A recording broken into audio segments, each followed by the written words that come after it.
എല്ലാവർക്കും നമസ്കാരം. 2026 വ്യാഴമാറ്റ ഫലങ്ങളെയാണ് ഇന്ന് നമ്മൾ നോക്കാൻ പോകുന്നത്. ഈ വർഷത്തെ വ്യാഴമാറ്റത്തെ നമുക്ക് 2 ഘട്ടങ്ങളായി തിരിക്കാം. കാരണം 2026 ജൂൺ 2-ന് വ്യാഴം തൻ്റെ ഉച്ചരാശിയായ കർക്കിടകത്തിലേക്ക് മാറുന്നുണ്ടെങ്കിലും അവിടെ അധികകാലം നിൽക്കാതെ അതിവേഗം സഞ്ചരിച്ച് 2026 ഒക്ടോബർ 31-ന് അതിചാരമായി ചിങ്ങൻ രാശിയിലേക്ക് മാറും. അതിനുശേഷം 2027 ജനുവരി 25-ന് വക്രഗതിയിൽ വീണ്ടും കർക്കിടക രാശിയിലേക്ക് തന്നെ തിരികെ വരികയും 2027 ജൂൺ 26 വരെ അവിടെ തുടരുകയും ചെയ്യും.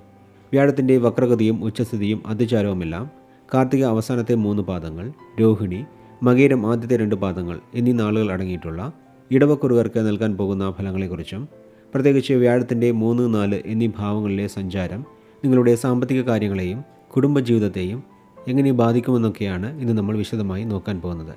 ശരി, ഇനി നമുക്ക് ഇടവക്കുറുകാരുടെ 2026 വ്യാഴമാറ്റ ഫലങ്ങളിലേക്ക് കടക്കാം. ഇടവക്കുറുകാരെ സംബന്ധിച്ച് ജീവിതത്തിൽ നിർണായകമായ മാറ്റങ്ങൾ ഉണ്ടാകാൻ പോകുന്ന വർഷമാണിത്. 2026 ജൂൺ 2-ാം തീയതി വ്യാഴം ഉച്ചസ്ഥിതിയിൽ 3-ാം ഭാവമായ കർക്കിടകത്തിലേക്ക് മാറുന്നതോടെ നിങ്ങളുടെ കർമ്മശേഷിയും ധൈര്യവും വർദ്ധിക്കുന്നതാണ്. സഹോദരങ്ങളുമായി ഉണ്ടായിരുന്ന പ്രശ്നങ്ങൾ മാറി അവരുടെ പൂർണ്ണ പിന്തുണ നിങ്ങൾക്ക് ലഭിക്കും. തുടർന്ന് 2026 ഒക്ടോബർ 31-ാം തീയതി വ്യാഴം അതിചാരമായി 4-ാം ഭാവമായ ചിങ്ങം രാശിയിലേക്ക് മാറുന്നതോടെ ജീവിതത്തിൽ വലിയ മാറ്റങ്ങൾ സംഭവിക്കും. സ്ഥലം വാങ്ങാനോ പുതിയ വീട് നിർമ്മിക്കാനോ വാഹനം വാങ്ങാനോ ആഗ്രഹിക്കുന്നവർക്ക് അതിനുള്ള യോഗം വന്നു ചേരും. കുടുംബത്തിൽ സ്വസ്ഥതയും സമാധാനവും നിലനിൽക്കും. 4-ൽ വ്യാഴം സഞ്ചരിക്കുന്നതിനാൽ നിങ്ങളുടെ സൗകര്യങ്ങൾ വർദ്ധിക്കുകയും ജീവിത നിലവാരം മെച്ചപ്പെടുന്നതുമാണ്. വിദ്യാർത്ഥികൾക്ക് പഠനത്തിൽ കൂടുതൽ ശ്രദ്ധ കേന്ദ്രീകരിക്കാനും പഠനം കഴിഞ്ഞ് ജോലിക്ക് ശ്രമിക്കുന്നവർക്ക് ആഗ്രഹിച്ച ജോലിയിൽ പ്രവേശിക്കാനും സാധിക്കും. ജോലിസ്ഥലത്ത് നിങ്ങളുടെ ഉത്തരവാദിത്തങ്ങൾ വർദ്ധിക്കും. IT, ബാങ്കിംഗ് എന്നീ മേഖലകളിൽ പ്രവർത്തിക്കുന്നവർക്ക് കരിയറിൽ വലിയ കുതിച്ചുചാട്ടം തന്നെ ഉണ്ടാകും. അവിവാഹിതർക്ക് അനുയോജ്യരായ ജീവിത പങ്കാളിയെ ലഭിക്കും. ബിസിനസ് വിപുലീകരിക്കാൻ സാധിക്കും. സാമ്പത്തിക ഭദ്രത കൈവരും. മുടങ്ങിപ്പോയ പല പ്രോജക്റ്റുകളും വീണ്ടും തുടങ്ങാൻ സാധിക്കും. വ്യാഴം 8, 10, 12 എന്നീ ഭാവങ്ങളിലേക്ക് ദൃഷ്ടി ചെയ്യുന്നതിനാൽ പൂർവിക സ്വത്ത് ലഭിക്കാനോ ഇൻഷുറൻസ്, ചിട്ടി തുടങ്ങിയവയിലൂടെ അപ്രതീക്ഷിത ധനലാഭത്തിനോ സാധ്യതയുണ്ട്. കരിയറിൽ വലിയ ഉയർച്ചകളുണ്ടാകും. പുതിയ തൊഴിലവസരങ്ങൾ നിങ്ങളെ തേടിയെത്തും.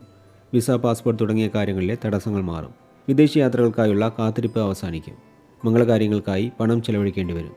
2027 ജനുവരി അവസാനം മുതൽ വ്യാഴം വക്രഗതിയിൽ 3-ാം ഭാവത്തിലേക്ക് തിരികെ പോകുന്നതിനാൽ ഗ്രഹനിർമ്മാണം പോലുള്ള കാര്യങ്ങളിൽ താൽക്കാലികമായ തടസ്സങ്ങളുണ്ടാകുമെങ്കിലും പിന്നീട് വ്യാഴം പൂർണ്ണമായും 4-ലേക്ക് മാറുന്നതിനാൽ അവയെല്ലാം മാറി അനുകൂല ഫലങ്ങൾ ലഭിക്കുന്നതാണ്.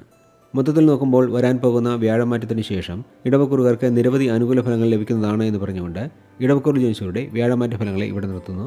അടുത്ത വീഡിയോയിൽ മിഥുനക്കുറു ജനിച്ചവരുടെ ഫലങ്ങളെ നോക്കാം. അതുവരെ എല്ലാവർക്കും നന്ദി, നമസ്കാരം.